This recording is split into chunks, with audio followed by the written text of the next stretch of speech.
next year. That's the problem. We have the whole year lined up. So think of what you can prepare. Okay. I'd be very happy if you would establish another set. Okay, we'll try.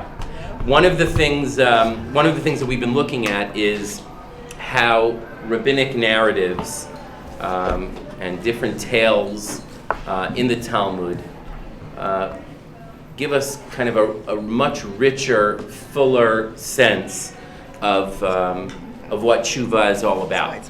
And what I want to try to do today is explore several narratives that focus on a particular day. We're not going to look at the halachic aspects of Erev Yom Kippur today. There are several which are interesting. The idea that you're supposed to eat on Erev Yom Kippur, how that became such a focus. Is it just to prepare for the fast, or is there something else to it? But what's fascinating, I think I might have mentioned this last time at the end as a teaser, was the idea that the Erev Yom Kippur Eve, is the most common day on the Jewish calendar for Talmudic stories. And that's somewhat counterintuitive. I would think Yom Kippur itself, Pesach, but if you look at the vast corpus of Shas and you type into your Bar Ilan Google search Ma'ali Yom Kippurei, which means in Aramaic the Eve, Yom Kippur Eve, you will find 9 or 10 different stories about Yom Kippur Eve. And so what I thought is a nice way to prepare for Yom Kippur Eve and Yom Kippur itself, to look at these stories and to try to distill, if we can, a theme that's common to these stories and what they tell us about Erev Yom Kippur and ultimately what they tell us about Yom Kippur itself. Okay, so we're going to turn in the packet. We're gonna go right to Roman numeral 4 on page 3, and if we have time, I would like to try to read as many of the stories that we've put here as possible. We may not be able to get to all of them, but I hope to take a look at several of them. I arranged them kind of in concentric, widening circles. So the first story we're going to see is not all that much of a story, but it focuses on a particular individual's practice on Erev Yom Kippur. Then we're going to look at a story about a family life on Erev Yom Kippur. And then we're going to broaden the picture a little further. So let's take a look. If you're following along with me, I'm on page 3, Roman numeral 4, story number 1, with a little intro, individual. Okay, this is the Gemara in Brachot, the Talmud Bavli in Brachot, and this is the first time, Brachot is the first tractate in all of the Talmud, and this is the first time that the phrase Ma'ali Yom Kippurei, Yom Kippur Eve, appears. Let's read this story together. Rav Bibi bar Abaye savar la'ashlu minhu leparshaita dekula shata b'mali Yom Kippurei. Right, this is a great, great project. The Gemara had just gotten through. The context there is the idea of Shnayim Mikra ve'echad Targum, the idea that you're supposed to review the weekly Torah portion 2 times with a translation prior to it being read communally. It's a practice that that many do. My son, who's learning for the year in yeshiva, has already started. It's a very sweet practice to kind of follow along with the community, to make sure that when the Torah reading is performed, that it's not just in one ear out the other, but that you have the context and the understanding. So the Gemara says, what happens though? People are busy, lives are filled with lots of things, and Rav Bibi bar Abaye was several parshiot, maybe even a sefer or 2 behind. So what did he say? You know what? Let me wrap them all up on Yom Kippur. Now it also makes sense because it's right before Simchas Torah. So you want to finish before Simchas Torah, and he figured, what's the best way to spend my time in Erev Yom Kippur? Let me catch up on any of the parshiot that I missed. Thank you. You got it. Let me try to do the best I can to make sure to finish with the cycle. The cycle is about to be complete. Yom Kippur is about to come. I want to have kind of a completed Torah reading cycle and have a clean slate. So that's what he thinks to do. Tana lechia barav midifti. But Rav Chia barav, or Chia barav of Difti, explained to him that that's not the proper thing to do. K'tiv v'initem et nafshotechem b'tisha lachodesh ba'erev. This touches upon the halachic issues of the day. The verse states somewhat cryptically or misleadingly that we're supposed to afflict ourselves on the 9th day of the month at the eve. So it almost sounds like you're supposed to fast on the 9th of Tishrei, but we know Yom Kippur is the 10th of Tishrei. So how do we resolve this? V'chi b'tisha mitanim, v'alo ba'asara mitanim. We don't fast on the 9th, we fast on the 10th. El lomar lecha kol ha'ochel v'shote b'tishi'i ma'aleh alav hakatuv ki ilu mitaneh tishi'i v'asiri.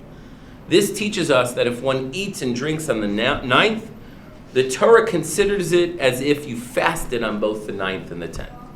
So that's an odd halachic point, which we're going to bracket. If we have some time at the end, maybe we'll come back to.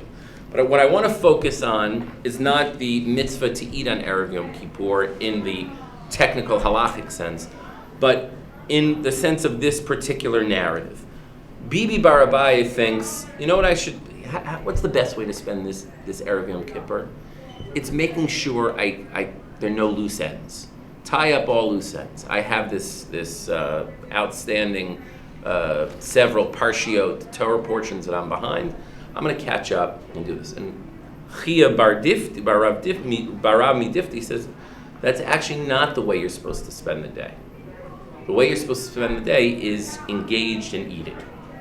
Okay, so let's hold that to the side for now. And one of the things that I think we're going to see in a lot of these Erev Yom Kippur tales is kind of the question of how are we supposed to spend the day? And the Gemara provides kind of different possibilities, and usually sides on one of the, comes down on one of the sides. Okay? Take a look at the next one, number 2. This Gemara became much more well known when Ruth Calderon gave her Knesset, her introduction to Knesset speech. She quoted this Gemara of Rav Ruchami. She went in one particular direction with it. Again, the focus that the point that we're highlighting is the Erev Yom Kippur aspect. What's the significance of Erev Yom Kippur? What is this story trying to tell us about how we should spend the day before the biggest day on the Jewish calendar? Okay, so the context in story number 2 is marital life and frequency of sexual relations. The Gemara in Ketubot is talking about how often, again, not necessarily mandated, but what are the guidelines that we typically give for these matters. So part of it depends on availability and travel schedule and profession and the like. And so that's what the Gemara is commenting on a Mishnah. The Mishnah said that sailors, once every 6 months, if they have sexual relations with their spouse, that's okay. Okay. All right. So the Gemara then goes on to discuss what happened with one particular rabbi. So Hasafani machat l'shisha chodashim divrei Rabbi Eliezer. Amar Rav Bruna, Amar Rav Halachik Rabbi Eliezer, Amar Rav Ada bar Rava, Amar Rav Zo divrei Rabbi Eliezer, v'chacham omrim hatalmidim yotzin l'talmud Torah bet v'gimel shanim shelo b'reshut. So there was a practice apparently in the times of the Tanaim. We know this from Rabbi Akiva's story, and that's the story that follows here, right? Rabbi Akiva left his wife for 7 years and then came back and then went away for another 7 years, or was it 14 and 4? 7 and 7. So there was a somewhat common practice for disciples, for scholars, to leave home for 2 or 3 years at a time and presumably neglect their marital responsibilities, specifically in the sexual realm. Amar Rava samchu rabbanan ad Rav Ada bar Ava va'avdi uvda benafshayhu. Okay? Rava stated, the rabbis relied on Rav Ada bar Ava's and act accordingly, but they do so at their own risk. They do so at risk of their lives. How so? Kiha de Rav Rechumi. Like the case of Rav Rechumi. I'm sorry, the English is on a separate page. It makes it difficult for all of us. Havashliach kamei de Rava. He used to study Torah before Rava b'Mechoza. Mechoza was a city in Babylonia. It was kind of like the cosmopolitan metropolis. It was the Manhattan of Bavel. And havaragil dahava asi lebeite kol mali yom de. So this Rav Rechumi, again, there's probably a play on words with his name there, right? From Rachmanut and Rechem. Yeah, all those words are connected. He certainly doesn't seem to have the Rachmanut piece of him vis-a-vis his relationship with his wife. He would go home once a year. What was the one day a year he would go home? Erev Yom Kippur. Okay, not for Yom Kippur. It sounds like he went back to yeshiva for Yom Kippur. He would be home the night of the 9th, and then through the day, and then travel back. Yom Achad, 1 year, Mashachte Shmaita. His learning, his learning pulled him. To be Mosheich is to be pulled by. How do we translate it here? On one occasion, he was so attracted by the subject that he forgot to return home. Hava Mesachia debitu, hashta ati, velo ata. And his wife was expecting him every moment. She was saying, he'll be here in a minute. He'll be here in just a minute. He's coming soon. But he didn't arrive. Chalash data, she became so depressed. She became really despondent. Achit dim'ata me'ene, and a tear began to drip down her cheek from her eye. Havayativ bi'igra, ifchit igra mitute v'nach nafshe. Rav Rechumi, who was so lost in this halachic or this Talmudic learning, that the moment the tear flows from her eyes, that he was sitting on a roof, the roof collapsed under him and he was killed. Okay? So story number 1, we had the story of the rabbi who wanted to complete his review of the weekly Torah portions that he had fallen behind on Erev Yom Kippur, and he's told, no, you should be eating. Story number 2, we have is Rav Rechumi, who apparently made it his practice to return home once a year on Erev Yom Kippur, and presumably on that night, the 9th, he would have sexual relations with his wife. And 1 year he didn't come home, his wife cried, and it triggered this cosmic reaction that he fell and died. Okay, let's skip now to number 3. Page 4, community. Okay, and hopefully, as we make our way through these next couple of stories, a pattern will emerge. Okay, a little background on this one. There's a halachic debate in the Gemara in Chulin about whether or not one is permitted to eat the udder of an animal, of a cow, right? Where the milk is produced. Some people think, well, the milk is there, that can get us into problems with basar b'chalav, better not to do it. But technically speaking, there's nothing, it's considered meat, and as long as there's no milk inside, you're fine. At these kind of gross dinners that they have with the exotic food, do you know what I'm talking about? Someone got sick at them a couple of years ago. They had one at one of the shuls, and somebody got sick. So it's not my thing. But people who like these delicacies and stuff, I think one of the things that they serve at those things are udders, and also other kinds of stuff. It's not my thing. Not that I'm, a vegetarian, but, I'm not looking to eat anything too exotic. Okay. So, apparently, two different practices emerged. In the town of Sura in Bavel, they wouldn't eat kachal. They wouldn't eat an udder. In the town of Pumbedita, which was another big city with Talmudic learning, there they ate. Okay? That's the halachic background we need for this story. This is what's amazing about Erev Yom Kippur is it doesn't just come up in Masechet Yuma, the tractate devoted to Yom Kippur. We've already seen it comes up in the Gemara in Brachot, it comes up in the Gemara in Ketubot, right? Brachot where it's about weekly Torah learning, Ketubot where it's about kind of the sexual conjugal responsibilities that spouses have to each other, and now it comes up in the middle of a discussion of eating the udder of a cow. Okay? The next it'll come up in a discussion of yichud. Okay. B'sura lo achli kchali, b'pumbedita achli kchali. So in Sura, people didn't eat. The practice was not to eat the udders. In Pumbedisa, they did so. Rami bar Tamri dehu Rami bar Dikule mi Pumbedita ikla l'sura b'mal yom Kippur. So Rami, we're going to just call him Rami because there's some dispute about who his father was.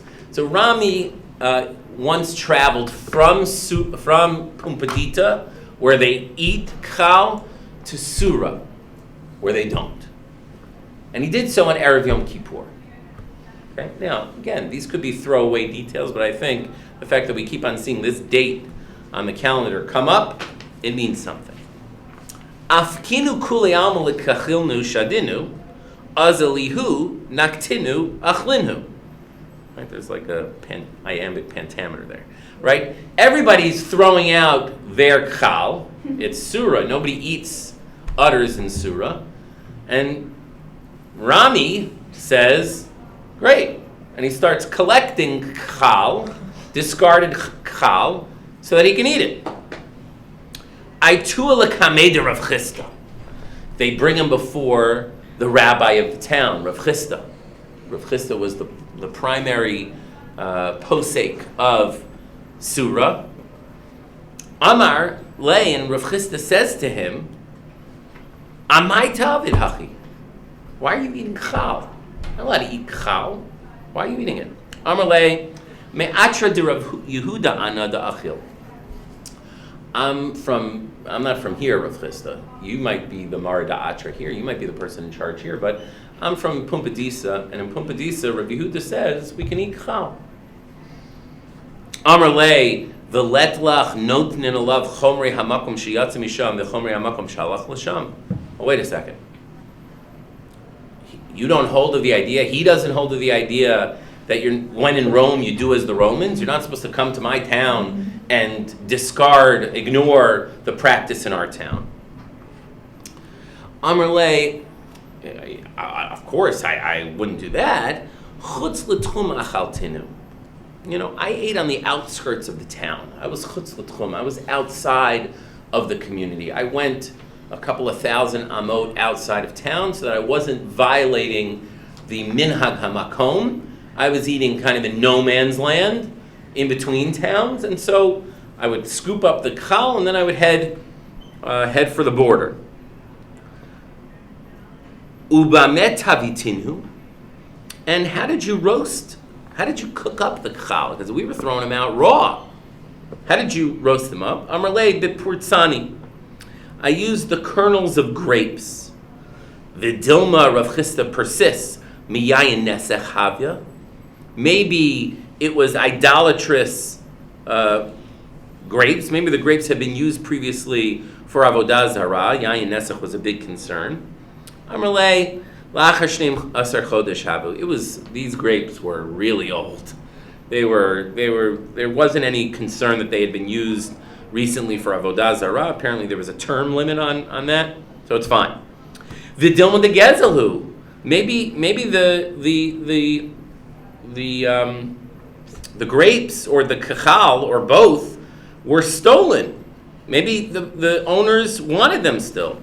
Amarle yesh bailam havid de kadachu bahu khalifi. They certainly were abandoned because there was already mold or bugs growing amongst them. Nobody wanted this stuff. It's not gezel. It's not a problem. I didn't eat it in the town. I'm okay. And now the tzitzis check begins, literally. Chazia de lo hava manach tefillin. Rav Chisda looks up at Rami and says, well, wait a second. In those days, they wore tefillin all day. Right? And he sees he's not wearing tefillin. Says to him, I'm related, my time lo manachta tefillin. Right? Where are your tefillin? Why don't you bring your tefillin? Forgot I'm at home, Rabbi. Why don't you bring your tefillin? Amarle, choli me'ayinhu. I got a little bit of a stomach issue. And the Amar of Yehuda, he keeps on going back to his town's rabbi. Choli me'ayin patur min tefillin, right? Tefillin require a guf naki. They require a healthy body. You're not supposed to, go to the bathroom when you have your tefillin on. And so, since I had this stomach bug, I was exempt from tefillin. Chazia de lo have karami chute. He saw that he didn't have tzitzis. Right? He thought I was joking. Tzitzis check. I don't know if he patted him or he just saw that he wasn't wearing any tzitzis. Amar le, my time a lesla chute. Amar le, talis she'ula hi. It's a borrowed garment. The Amar Rav Yehuda, talis she'ula, a borrowed garment, kol shloshim yom, petura minat tzitzit. It's exempt, if it's a borrowed garment, it's exempt at least for 30 days from putting on the fringes. Okay. What's going on here? Before we get to the end of the story, the code of the story is most fascinating. What's going on here? Rationalizing everything. Okay, so interesting. Rami, one view of this story is you have a little bit of a smart aleck who has a response ready for the rabbi any question he asks. Where's your tefillin? I have a stomach ache. Where's your tzitzis? The garment's borrowed. Why are you eating chal?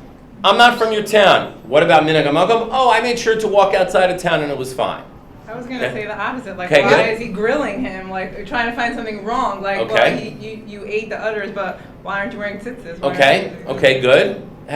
Let's push further on that reading. So Right? he knows all the details of each of these laws. So it's not just, so he is a smart aleck, but in the positive. Okay, so right, we're going to see, the last line he gives is really sharp. But, okay, good. Let's push that reading further. So he feels a responsibility that if you're in my town, Okay. you have to adhere. Okay, so let's frame it within Erev Yom Kippur for a second. Let's think about what Surah, the town of Surah, looked like on Erev Yom Kippur, and what they were trying to do and what they were focused on under the leadership of Rav Chisda. What they're trying to do as they go into Yom Kippur is make sure, let's get everybody to do what they're supposed to be doing. So if there's one report in town that there's some guy on the outskirts of town who's eating cow, well, bring him in and let's find out what's going on. Okay, so to put a positive spin on it, as we enter Yom Kippur, the town of Surah is on, all alert, high alert, in a nice sense that they're making sure that everybody in town is observing the halachot as they should. Okay, let's now subvert that reading. Go along with what Tammy was saying before, right?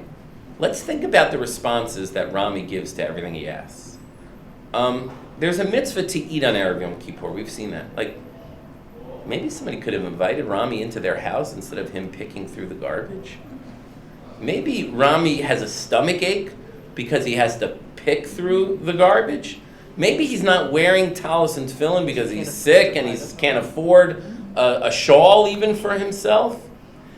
And so what we have here are two stark kind of the way things are done in Surah and the kind of not so subtle critique that the Gemara or certainly Rami is giving to the way things go in Surah, right?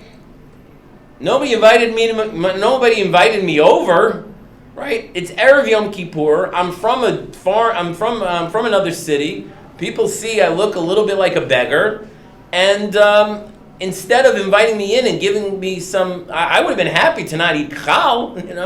I could imagine Rami saying I would have been happy eating a regular piece of meat, but that wasn't what was happening. So the priorities of the town of Surah are striking. They're focused on making sure that everyone is towing the community line.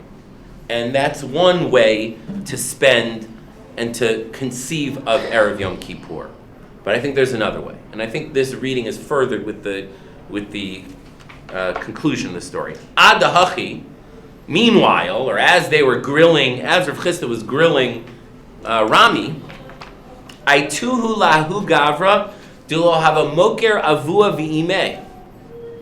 So they're being consistent. It's not just bein adam l'makom. It's not just eating chal. Someone is being disrespectful for their parents. They bring him in to read him the riot act and to flog him. It says kaftu. They tie him down in anticipation of, sounds like beating him. Amar lahu, Rami pipes up. Shavkuhu, leave him alone. Let him go. Titania, because we have a teaching. Kol mitzvat aseh shematan schara b'tzida, ein beitin shalmata muzharin aleha. Okay, so this is a little bit of a complicated halachic principle. Typically, beitin is permitted, not nowadays, but in Talmudic times, permitted to coerce others to perform mitzvot. Right? That one of the classic cases was divorce cases. Kofen oto ad sheyomer rotzani. Right? Which has been in the news in more recent years, where it's problematic. Right? So they used to have this power of kfiyah, this power to coerce people to follow the law. But there's an exception to that rule. If it's a mitzvah aseh, if it's a positive commandment, whose reward is mentioned on the side in the Torah, meaning in the context of that mitzvah. So, for example, Kibud Avayim, in one of the iterations of Yaseret Dibrot, it says, Laman Yarichun Yamecha, you'll have long life. So that, Rami reminds them, means we have to have our hands off. And if you think about it, it makes sense. If the Torah itself provides the reward, then it's somewhat inappropriate for Beit Din to take it upon themselves that we're going to enforce this. It's as if we're saying what the Torah says about someone who performs this mitzvah is not enough, and we have to step into that breach to make sure that it's fulfilled. But if we think about the larger context here, what is he saying? What I think he's saying is, this isn't your business. This isn't what you should be focusing on. You're taking upon yourself to make sure that this guy respects his parents, to make sure that I don't eat chal. There's stuff that Beit Din Shalmata, that the Beit Din down here, you, Rav Chisda, should be taking care of, and there's stuff that you shouldn't be taking care of. You should be taken care of to make sure, this is the way I read it, everyone is fed on Erev Yom Kippur. You should be making sure that the citizens and the visitors are all accounted for and taken care of. You shouldn't be opening up the courthouse on Erev Yom Kippur and making sure that the guy who's broke and now has IBS is flogged for eating chal, and the person who was disrespectful to their parents gets flogged before Yom Kippur. There's a certain overreaching that Rav Chisda and Surah is doing that Rami seems to be critiquing. And now Rav Chisda says back to him, Amar le, Chazina lach decharfis tuva. I see that you are quite sharp. Amar le, ihavid ba'atre de Rav Yehuda, achvina lach chorfa. If you think I'm sharp, if you came to Rav Yehuda's town, you would really see how sharp people are there. So again, there is this ambiguity in Rami's character about whether or not he's maybe too sharp for his own good. But I think, again, what we've seen now, kind of the pattern that emerges, is people doing one thing on Erev Yom Kippur and the Gemara kind of subtly or not so subtly critiquing what they do. One guy thinks, I'll finish reviewing the parshios. The Gemara says, no, you're supposed to eat and drink today. The rabbi, he used to go home every year on Erev Yom Kippur, and 1 year he doesn't. He's Moshecha after his learning, and he's met with this terrible tragedy. And then, in this town of Surah, where they're in a lockdown state on Erev Yom Kippur, and it seems as if the priorities are a bit out of whack. Let's read one more story, and then we'll try to put the pieces together. Okay. The context here, we're on the top of page 5. The context here is rules regarding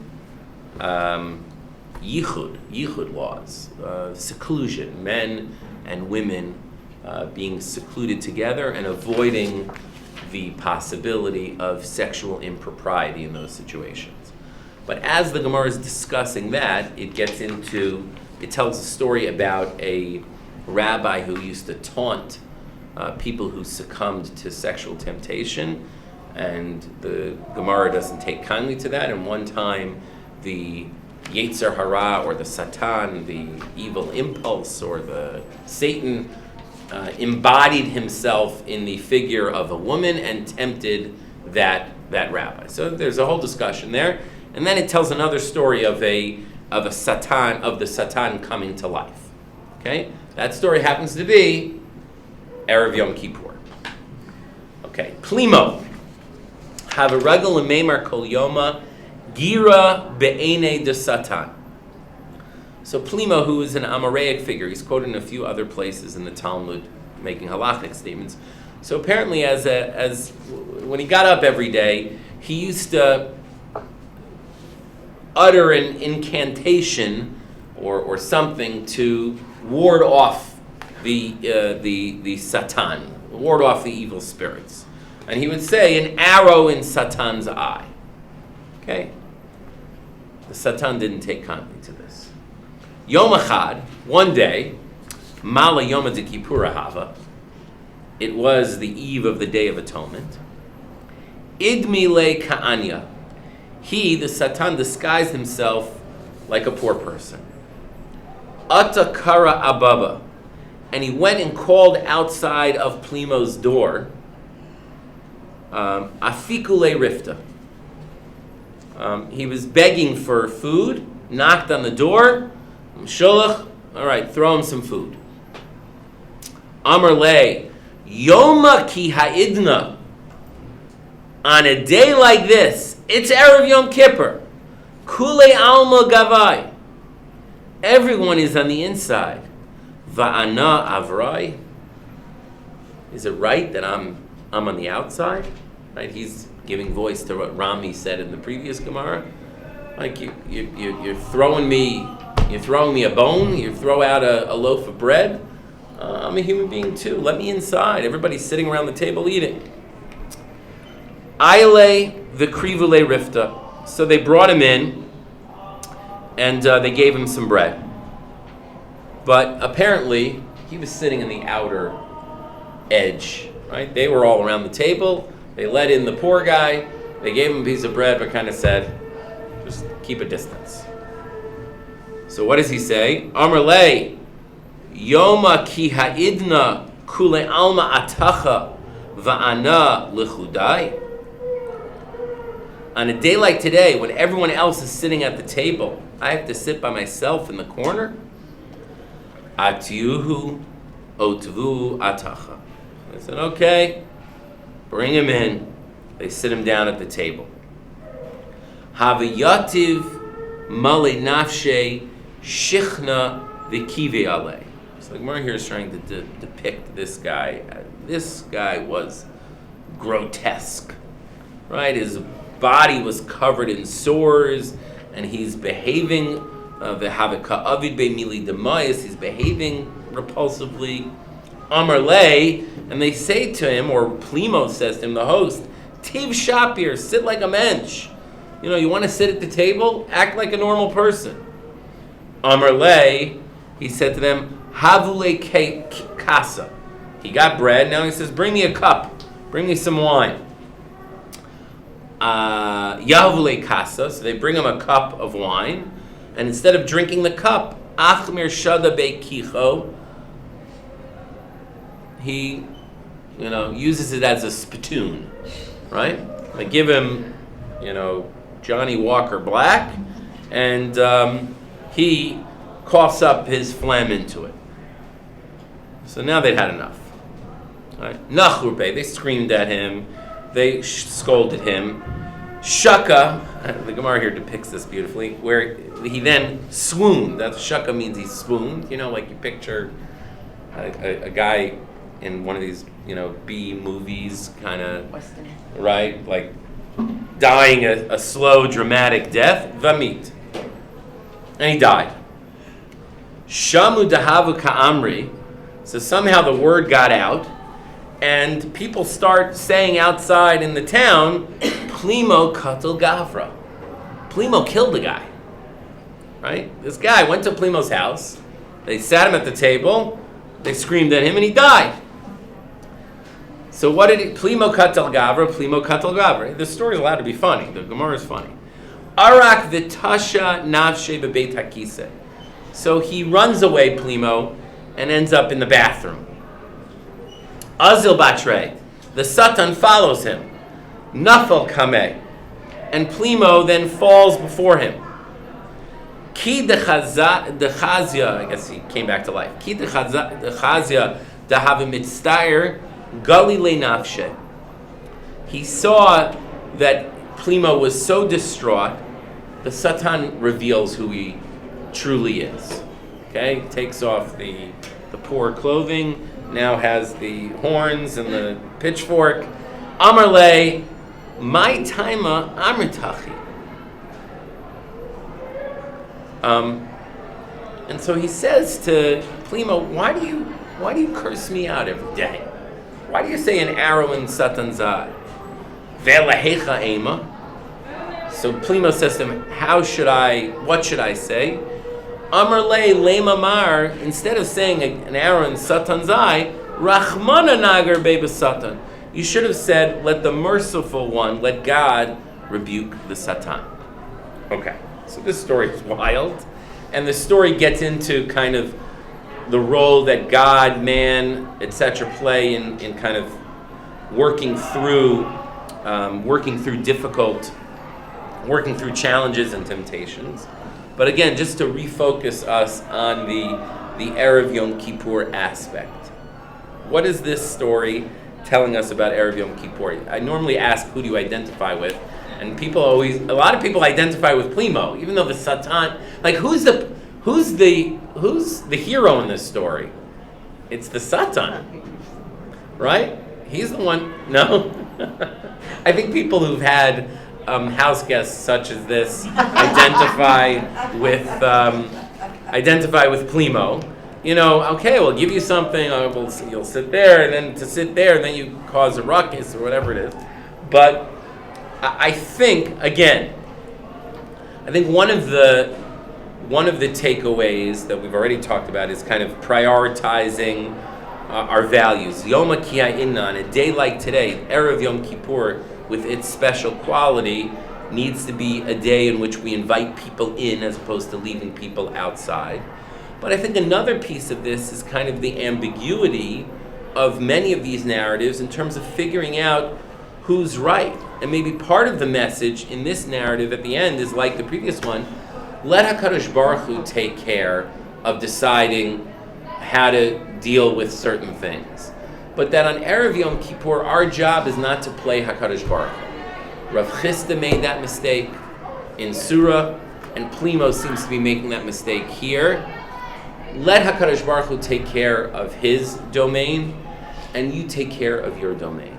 And our domain, it seems, on Erev Yom Kippur is not to make sure that everyone is following rules and procedures, but it's to make sure that everyone is taken care of.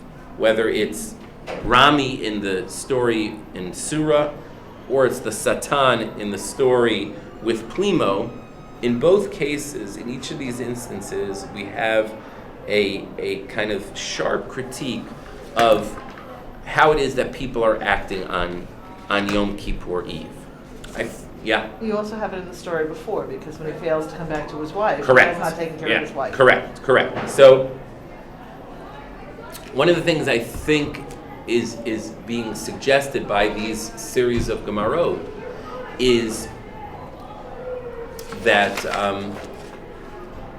we often focus on Yom Kippur as the holiest day of the year, and what seems to emerge from these stories is that Erev Yom Kippur has a certain power to it and has certain significance to it, and that in a certain sense, Erev Yom Kippur is the rest of the year, right? Yom Kippur only happens once a year. Erev Yom Kippur technically happens only once a year, but that's the day that really serves as a model of our behavior the rest of the year. And so there's a certain ubiquity of stories involving Erev Yom Kippur, and there's a certain emphasis on making sure that on Erev Yom Kippur we take care of not necessarily the frum things, but we take care of the things that are important to be taken care of day in and day out. So we eat and drink on Erev Yom Kippur. We as opposed to spending the day studying Torah, we come home to our families. We take care of those who are particularly in need. Yes. So, doesn't this touch on a larger theme that is sort of pervasive when one speaks about, say, the spirit of, the spirit of, in this case, Yom Kippur or the law, and the more legalistic approach, which is very confounding often to draw out what is the spirit of the law and Yiddishkeit generally, and this is sort of an ongoing thing. And then how do we approach, a literal meaning, and who, in fact, can interpret and can judge on where those lines are. Right. So correct, and I think we see certainly in that Rav Chisda Gemara, kind of the overemphasis on, or the exclusive emphasis on, the legal rulings and the need to conform to the town practices, and the spirit is kind of lost in there. And again, the guy who's studying Torah on Erev Yom Kippur, we would not normally critique that, but it seems as if on that day and in general, the balance between home life and professional or religious life and home life needs to be calibrated in an appropriate way. And I think that, just to kind of tie it back into the larger question of this ninth day, which we alluded to, what does it mean that by eating on the ninth day, it's the equivalent of fasting on the ninth and the 10th? It almost sounds like eating on the ninth day, which is just doing what we normally do, has this double significance, and it counts as if we fast. So I think what that's again saying is that in our focus on Yom Kippur and on that day, and it's a special day and it's an important day in the Jewish calendar, we shouldn't lose sight of Erev Yom Kippur. And what Erev Yom Kippur represents is, in contrast to Yom Kippur, when we act like angels and we don't do anything physical and we're kind of transcend our physical bodies and our holy spiritual and focusing on our relationship with God. The rest of the year, and especially on Erev Yom Kippur, we have to make sure to focus on the people around us, on family, on our physical well-being, and in communal life, on making sure that others are taken care of and accounted for. Yes. Back to interaction. Yes. Because again, this is another story of, if you're caring for the word caring sort of came into it, but Right. if you're interacting with community on this week's lesson, you're caring for people in the community. For sure. And the word nurturing also, if we deprive our body on Yom Kippur, the rest of the year is about nurturing. Correct. And Rav Chisda kind of sees the Yom Kippur restrictions and afflictions as spilling out to Erev Yom Kippur, and has this dialogue where it's really an examination as opposed to kind of having a conversation where the two of them kind of discuss the issue. Yes. Well, not on the Gemara so much, but on the basic concept of eating. Yeah. Was there a temptation for some to want to be, even better and do like a 2-day fast? So that's it. That we don't see that. There isn't evidence of that. There is some discussion of why don't we keep Shnei Yamim Tovim Shel Yom Kippur, right? So some people say, well, that would be impossible for people to go 48 hours straight, and others say, no, Yom Kippur is, and it's the same idea, that Yom Kippur is supposed to be one day on the calendar, and if you start expanding it, you're in trouble. Now, what's very interesting about that, just to take you back to the first source, not the first, the Roman numeral 2, source number 1 on the first page. I pointed out, we saw that there's this kind of ambiguity or misleading phrasing in the verses about Yom Kippur, where it talks about the 9th day being the day of affliction. At the very end of that source, ye shall afflict your souls on the 9th day of the month at even, from the nighttime until the nighttime shall you keep your Sabbath.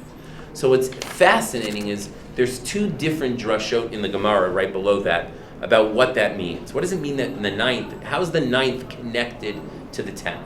So one drasha, which we talked about, is this idea that the 9th is connected because on the 9th you eat. And by eating on the 9th, you draw a sharper contrast, and it's as if you fasted on the 9th and 10th. And that has to do with what we were talking about before. But there's another view, which is interesting, which we also incorporate into our practice, which is that you're supposed to be mosif mi kodesh el hachol, that you're supposed to expand out Yom Kippur just a little bit, maybe only 18 minutes or whatever it is, and so that it shouldn't just be the 25 hours specifically of Yom Kippur, but you should add on a little bit of time. So that's almost like the opposite perspective, like you were saying, like take the 10th and draw it out in each direction. And what's interesting is while we do incorporate that practical halachic ruling into our Yom Kippur, we do that every Shabbos even. We always add on a few extra minutes. That's seen as a more general idea of spilling over and having the Kedusha of the particular day spill into the rest of our lives. But while that's important on one hand, I think when it comes to Erev Yom Kippur, these Agadot tell us, but make sure it doesn't spill over in a way that distorts what the rest of the year and what Erev Yom Kippur is supposed to be. So I want to just conclude by wishing everyone a Gemar Tov, a wonderful day before Erev Yom Kippur, and also a meaningful and diminishing fast, which then leads to nurturing and nourishing the rest of the year. Gemar Tov. Gemar Tov.